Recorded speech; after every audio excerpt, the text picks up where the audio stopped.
You're listening to PetLifeRadio.com.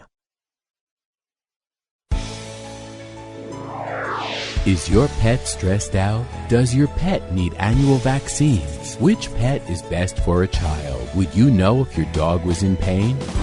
Pet Life Radio presents The Pet Doctor, where you'll learn everything about keeping your pet healthy and happy. From pet care, pet meds, and grooming, to pet food, pet insurance, and dental care. This is the place to find out everything there is to know about pet wellness. Whether you have a dog, cat, reptile, or rabbit, you'll find answers for your pets straight from the vets. Because your pet health matters. Please welcome your Pet Doctor host, veterinary media consultant, and veterinarian, Dr. Bernadine Cruz. It was something in his eyes, a funny Sheepa-dor named Watson, that made his owner, Major League Baseball player Arnie Costell, realize that he couldn't give up. Watson's quality of life was compromised because of some old age infirmities. When others said it might be time to let Watson pass, Arnie knew that with some hard work, some creativity, and a bit of luck, he could give Watson back his dignity, extend his life, and maybe help some other pet owners facing similar matters. So was born the Bottoms Up Leash, and one of man's passions to help senior dogs everywhere. This is a shaggy dog tail that will give your heart a lift and your dog's behind a boost. We'll be right back after this short message.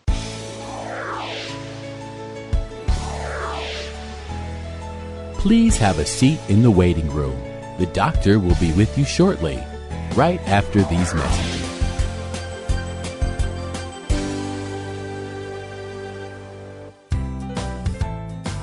Having a rough day? Longing for the dog days of summer? Think your fun furry friend lives a dog's life?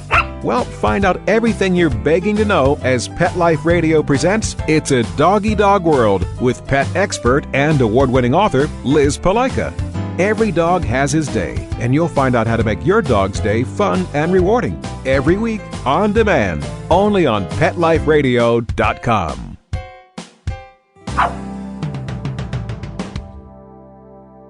Flight 291 is now boarded. All passengers, please proceed to Gate 4. And who's this traveling with us today? This is Bailey. She's never flown Midwest Airlines before. Hi, Bailey. She'll be fine. We take special care of our traveling pets. In fact, our Premier Pet program was created by an employee and dog lover who believes that pets should be handled as precious cargo. And they are. Oh, and they earn travel rewards, too. Oh, good. Thanks for flying Midwest Airlines, Bailey. Enjoy your flight. Visit MidwestAirlines.com. Pets are part of the family, and when traveling with your dog, there's only one magazine to include when packing your doggie's duffel bag, and that's Fido Friendly, the travel and lifestyle magazine for you and your dog.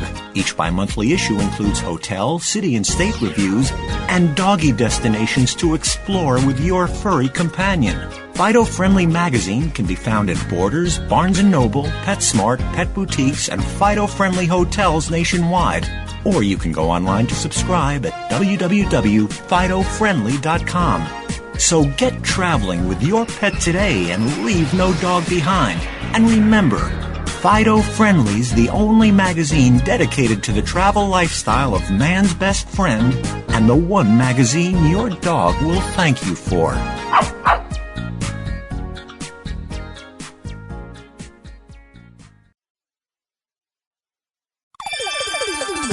Let's Talk Pets on PetLifeRadio.com.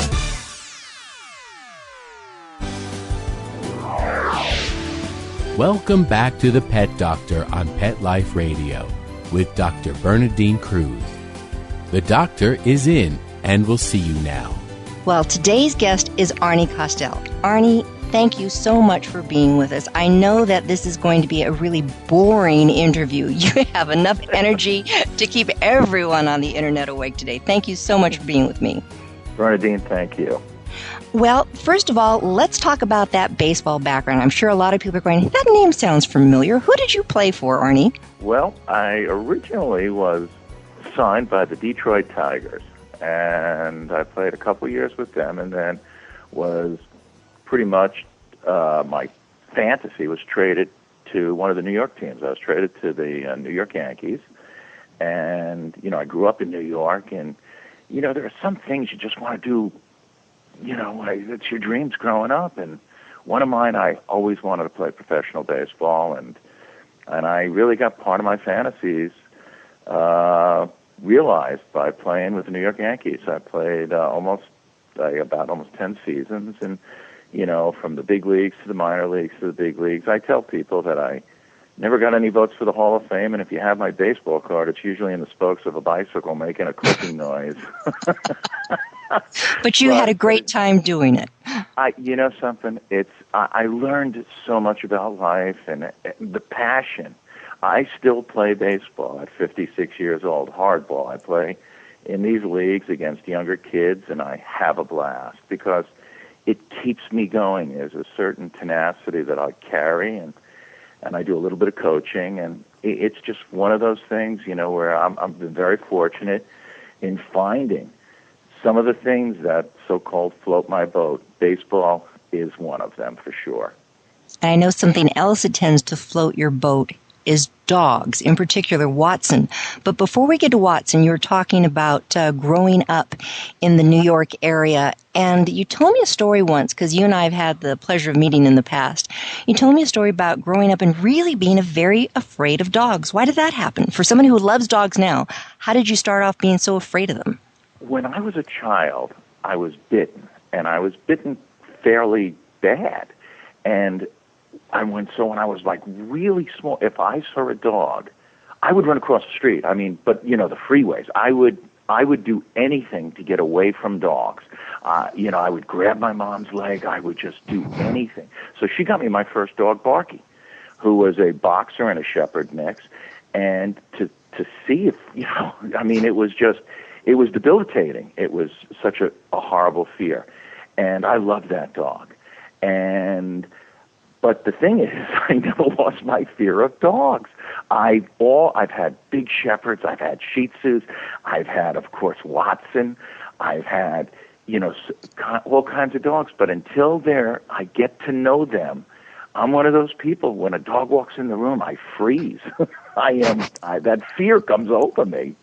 And that's what it was. My mom got me a dog, basically, because the fear was almost debilitating. And I love dogs. I love dogs.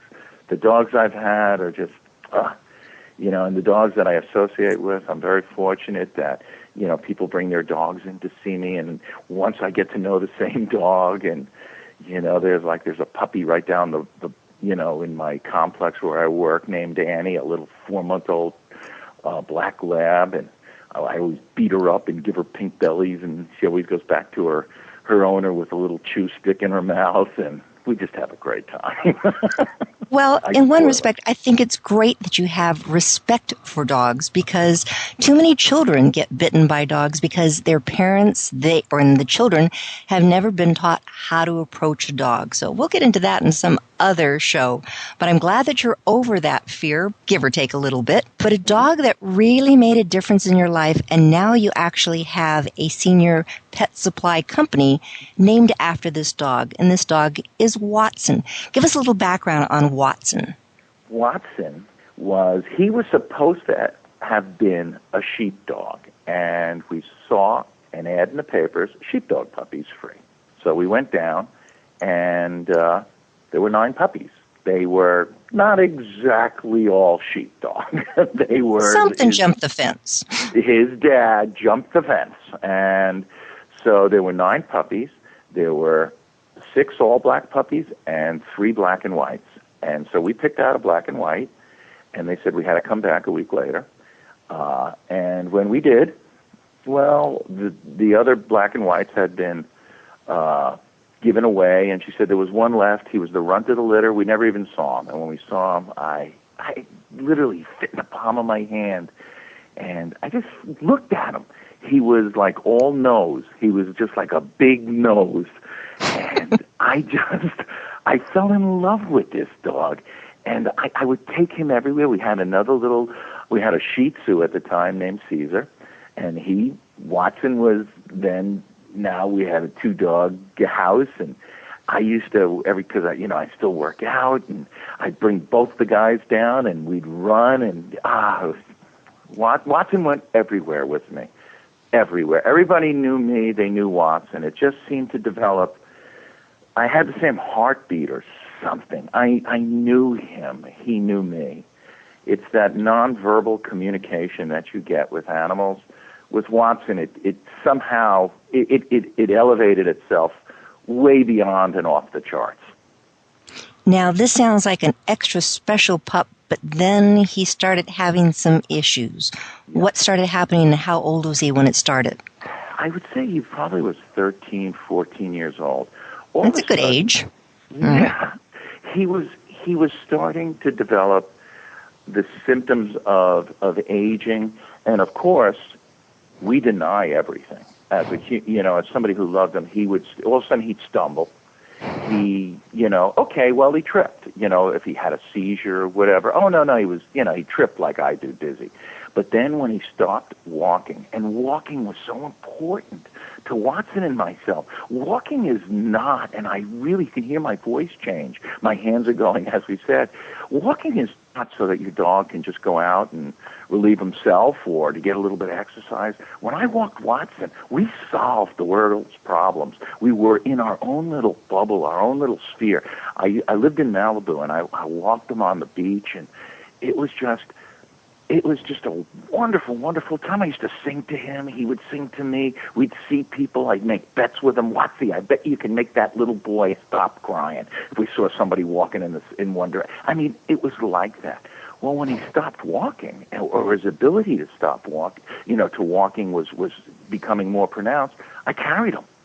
People came up to me, Bernadine, telling me what a great owner I was. And I would tell them right off the bat, no, I'm not a great owner. I have a great dog. Now, this is not a little dog, too, is it? Nope. No. How much did he weigh? He was about 65 pounds. He'd tell you he was 50. He lied about it. He was a little fatso. He was a sausage. He didn't know he was a runt of the litter. He was a sausage, and that was from too much Haagen-Dazs. I would give him Haagen-Dazs, and I would put the cup right on his snout, and he would eat it that way. I could still see him doing that. And then he was in love with fishy crackers, the Pepperidge Farm fishy crackers. I think we may need to talk a little bit about seeing your dog's nutrition in a moment, but continue on with your story. Okay. And so I would carry him. But then, something, you saw a change in him. It was hard for him. It was harder for him not to be able to walk than it was for me. And of course, yes, when you have to put especially when you can't walk a dog and you're putting a towel under their belly, you're putting slings, that doesn't work. They got to go, to the bathroom. What are you doing? You're going to grab his tail? I mean, Watson was, even though he was, part sheepdog, he had a tail. He almost looked like a beardy. So, and he had long hair, so there was something to grab. You can't do that. One day I'm watching a show on rock climbing, and I'm looking, and I see that harness that goes in their groin that they hoist up, they throw it over their heads, then they hoist themselves, and I'm looking, whoa, wait a minute, something clicked. I could make that. Guess what? I make that. I walk Watson.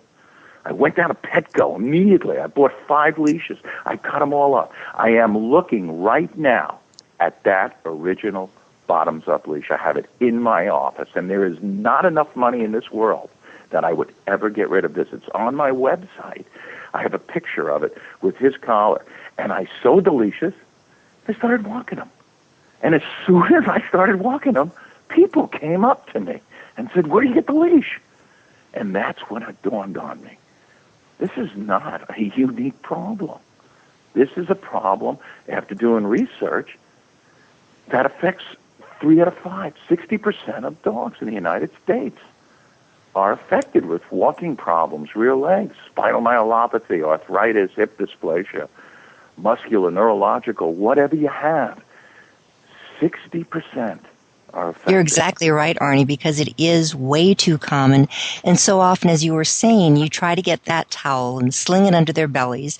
And of course, if you have a male dog, that towel is kind of impinging on part of that male anatomy, and that doesn't make life any easier for them. And they really do seem to understand that their quality of life has been compromised. Their dignity has been compromised because now they're walking around with this towel under their belly, and too many owners are hurting their own backs trying, especially with those larger dogs, leaning over, holding them up, trying to get them outside for a walk. How many designs did you have to go through before you came up with the bottoms-up leash? Literally, I did it the first time. I saw that. That's cheating. And in my head, I said to myself, I measured Watson's leg, I measured everything. I said to myself, so I started to cut the loops, and literally, the bottoms-up leash that is now being sold is the exact design of the one that I made. And the one that I made, if you go on my website, you could see how many times it had to be re-sewn, at the stress points, because I was just sewing it in my house with needle and thread. It was no industrial or anything. And it's so true. You hit it exactly on the head of when you use the phrase dignity. Somebody said to me that the leash could actually be called the dignity leash. And it always stuck in my craw when I heard that expression.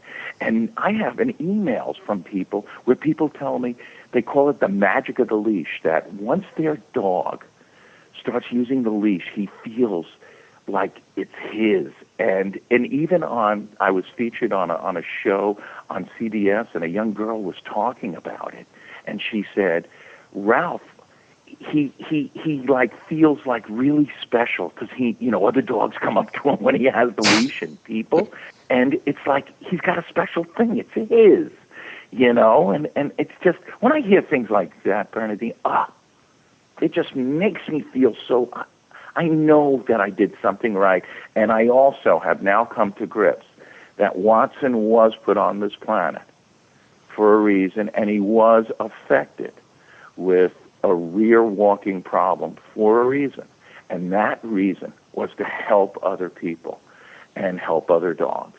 I'm convinced so more now, and it bothered me because I if you would have asked me so many years ago, do you want to be the pioneer that really does this, or do you want your dog to be able to run right to the day that he crosses the bridge? I would have probably answered, no, I want Watson to be able to walk in with me. But now I know that there was a reason for this. There really was, and I could see it. It gets clearer and clearer as the days go, and as time goes, and people tell me how much thankful they are. Or when I hear people crying, and I can see people who come up to my office, and they cry because I get their dogs up, and they know. It's such a wonderful feeling. Dogs don't understand why all of a sudden the brain is so willing, but how come that hindquarters not getting up and taking me where I need to go? A couple of weeks ago, we spoke to a veterinarian, Dr. Alice Villalobos, talking about quality of life, and she calls it hospice instead of hospice care. And one of her criteria is to know whether or not it is time for a dog or a cat, a bird, whatever, to pass that quality of life. One of the components is their ability to move themselves around and to eliminate normally. And too many dogs, and sometimes cats too, are having to lie there in their own excrement, and they're used to being clean, happy, housebroken pets, and all of a sudden they're eliminating on themselves, eliminating in the home, and understandably, the owner realizes, okay, it's really not the pet's fault, but it's the fourth pile I've had to pick up today, and, they're swishing it all over the carpet, and it really does break down that bond that's occurring between the human and the pet. Do you hear that a lot from your people that are calling in? I hear owners? That. I do hear that so much. And that's where people tell me, I just know myself, there could have been, I would have done anything for Watson. I would have cleaned up his mess 100 times a day. But I do understand where people, when you see your dog lying in his own feces, that's not good.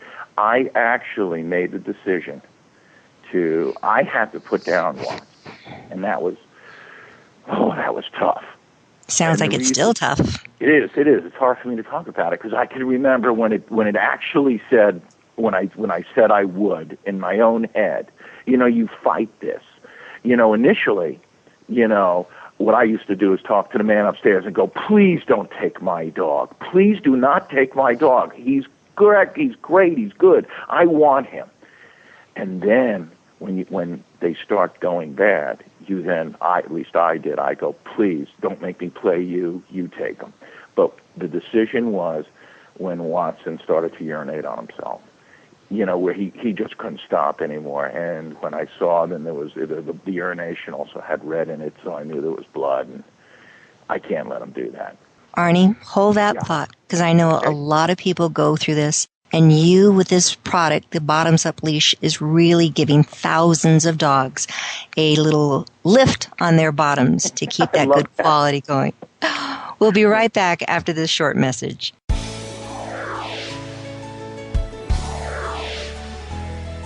Please have a seat in the waiting room. The doctor will be with you shortly, right after these messages.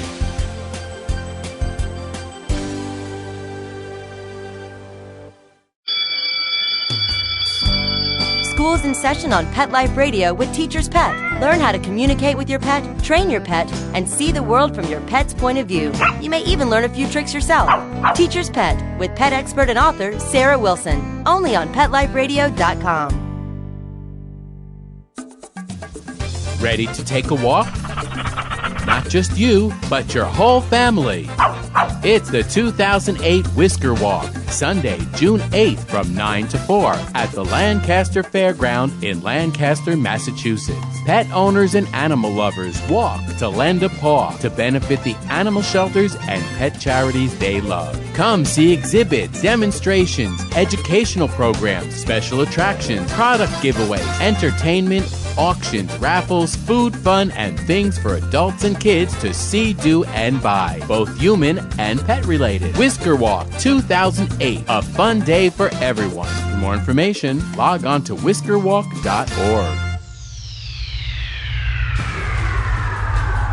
Greetings, human. What planet am I on? Welcome to Pet Planet. Here's a copy of Pet Planet Magazine, Florida's most informative and fun pet resource magazine. It features heartwarming stories and informative articles from local and national pet experts. Excellent. Pet Planet Magazine offers Operation Planet Rescue, helping rescued pets find new homes. And it's available at 500 locations in South and Central Florida and 24/7 on the internet at PetPlanetMagazine.com. If you're out and about with your pet, you may be featured in Paparazzi, candid pictures of you and your pet. For up-to-date pet-friendly events, activities, and pet-related services and products, Pet Planet Magazine is your final destination. I shall take this magazine home with me. Back to your home planet? No, to my condo in Boca. Pet Planet Magazine. Check them out at www.petplanetmagazine.com or 352-394-8578. It's out of this world.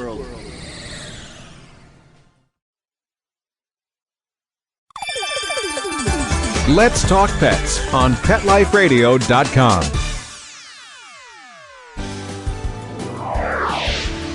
Welcome back to the Pet Doctor on Pet Life Radio with Dr. Bernadine Cruz. The doctor is in and will see you now.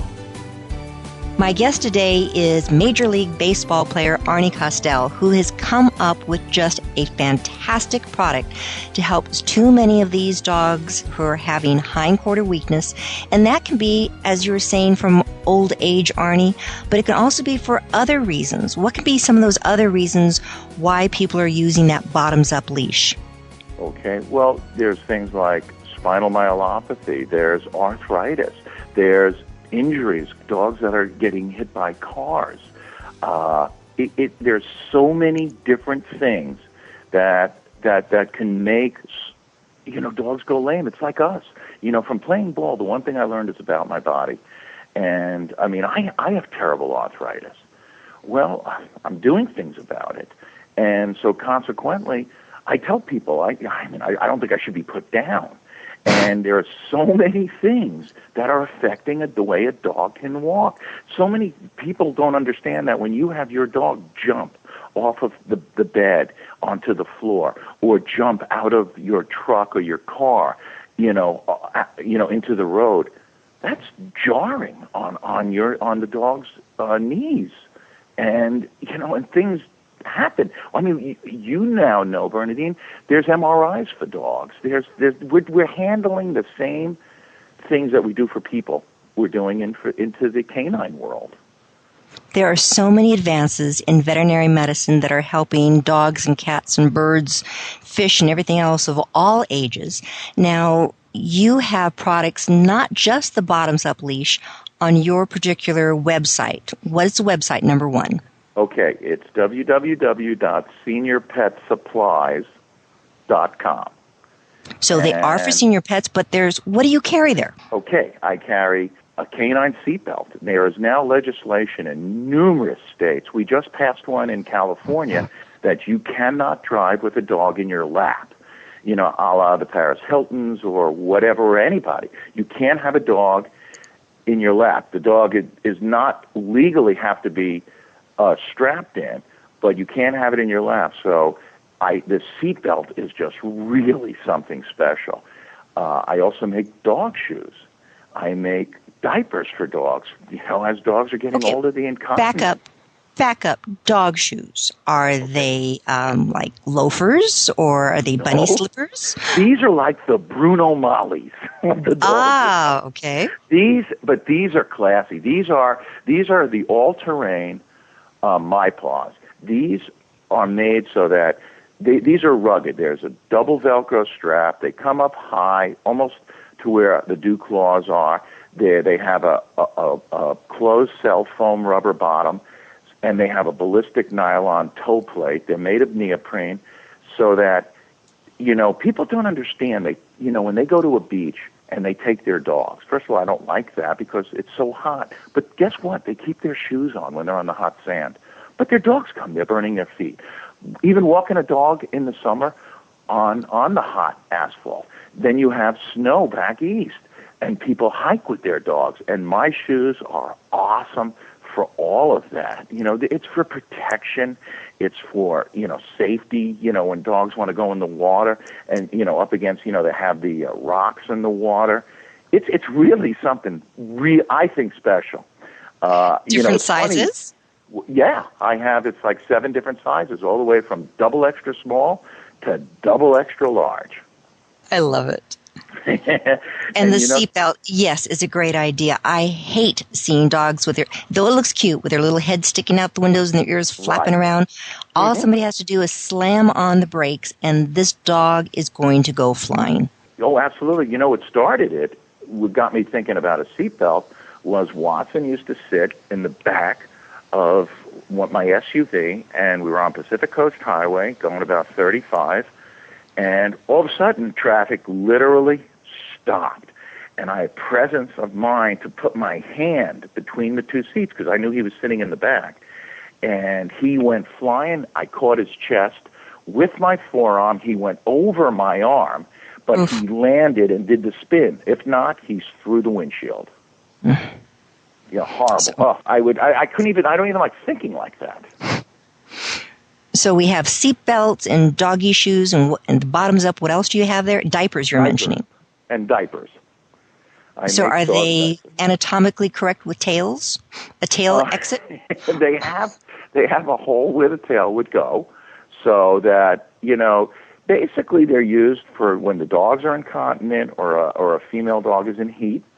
They'll offer that, and I sell a lot of them, and you feel so terrible because when people call about diapers, they're desperate. They are so desperate. They're looking for answers, and then people are asking, what can they do? I tell them, you got to see your vet. The diaper is only pretty much putting a Band-Aid on the situation. Whatever's causing the incontinence is something, in terms that's medical. And you see, that's amazing when people will almost ask me medical stuff, and I try to tell them, I'm not a vet. Not a vet. Go see your veterinarian, yes. Yeah, all I am is I just love my dogs, and that's what, so I can give you answers on that. I know one of the things that you and I have spoken on in the past is that when people call you, and oftentimes they do need the bottoms-up leash because their dog is getting towards the end of their good quality of life, or they need those diapers because of incontinence, that many times you're talking these people through letting go. And you can use your own experience of having to let Watson go. You started talking about that before the break. If you could continue on a little bit about how you finally came to that decision and what was it like when you had to let him go? Oh, I see. You hear my voice change in that. And, it's funny because I'm, like I said, I'm an ex-professional ball player. I'm a big guy. And, so when the thought of that Watson was near the end, more than near the end, I probably let it go longer than it should have, as probably most of us do. And when I brought him to the vet, it was like I said to you, he started peeing on the floor. There was red in there, meaning I knew that in the urine there was blood.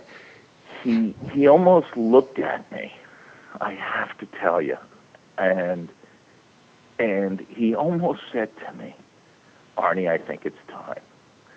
And, it catches you so off guard. And when people ask me, it's a difficult thing because I tell them that they have to make that decision. I don't want to cop out on it. But you'll know, and by the time you know, it's usually past where it should be. And like the woman who called me today whose dog passed away, she knew it. But she bought the leash in desperation. She bought it last night. It went out today. And she knew it. And we will cling, we will hold whatever we can, but you even hit to it. It's a question of dignity. I mean, I know myself, I don't want to, be, not with all my true faculties, and I don't want to be a burden on anybody. And at that point, I know that it's my time to go.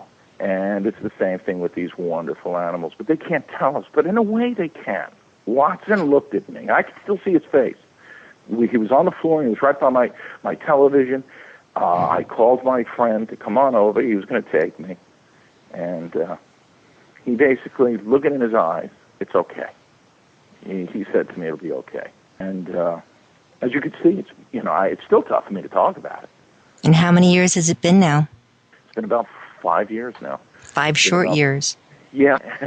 And it is still a difficult time to really grasp with it. And, sometimes that almost makes me hold back about getting another dog because it hurts so much. But then you think of all the wonder and awesome things we get from them, and it's just, that's what makes it all great. And I listen to people talk about their dogs, and, when people call me, Bernadine, and sometimes they're a little shy about it, they're nervous or whatever, how I relax them? I always say, "What's your puppy's name?" And they said, "Well, he's not a puppy, he's 14. And I'll tell them, "Well, he's still your puppy, isn't he?" And go, "Yeah, just like you're always going to be your mother's baby, that dog is always going to be your puppy." Right. We never grow up. No, not at all. Not at all. Now, besides Watson making such a big impact on your life, now Watson is making a major impact in other lives. Haven't you started a foundation? Yes. We started the Watson's Foundation, and it's in working with the Morris Animal Foundation. We're getting a website up called the PetArthritisCouncil.org. And it's just really, really exciting. We're not only going to be trying to handle arthritis in animals, but we want to try and get money for seniors, for dogs as they're getting older. It's more than just arthritis. It's everything. It's hearing. It's it's eyesight, dental. So many things are being affected, and if we have to make the quality of their life better because we are keeping them alive longer. And dogs are living longer, so they have to have the true quality. So the Watson's Foundation is just so exciting to me. I mean, I'm so pumped and so jazzed on it. I mean, this dog, I could see him. He's up in heaven right now. He's right by the Rainbow Bridge, and I know he's talking to my other puppies, and he's going, "Hey, I got an internet business." I swear I could see him. I could see him. He goes, "I got a business." He's probably a wise guy, because he always was a wise guy. What's Watson's web address one more time? Okay, it's Senior Pet Supplies, all spelled out, SENIORPETSUPPLIES.com. We've been talking today with Arnie Costell, the designer, inventor of the Bottoms Up Leash and the Watson's Pet Foundation. Been doing some fantastic work, really bringing the word to the American public and anyone who has internet access that our pets, thankfully, are living longer lives and wanting to keep that quality of life as good as possible, as long as possible. Through sites such as his, you can get products that can help those seniors with those senior moments. So with the goal of the Watson Foundation is to improve the life of all our pets, especially the seniors. My goal here on The Pet Doctor on Pet Life Radio is to entertain, educate, and to motivate you to be the best pet owner you can be. Thank you so much for being with us today. Come back next week and hear more on The Pet Doctor. I'm Dr. Bernadine Cruz. Pets can be a wonderful addition to your life. Because they're a member of the family, keeping them healthy and happy is important. Pet Life Radio presents The Pet Doctor with veterinary media consultant and veterinarian Dr. Bernadine Cruz. Whether you have a dog, cat, reptile, or rabbit, you'll find answers for your pets straight from the vets. On demand every week, only on PetLifeRadio.com.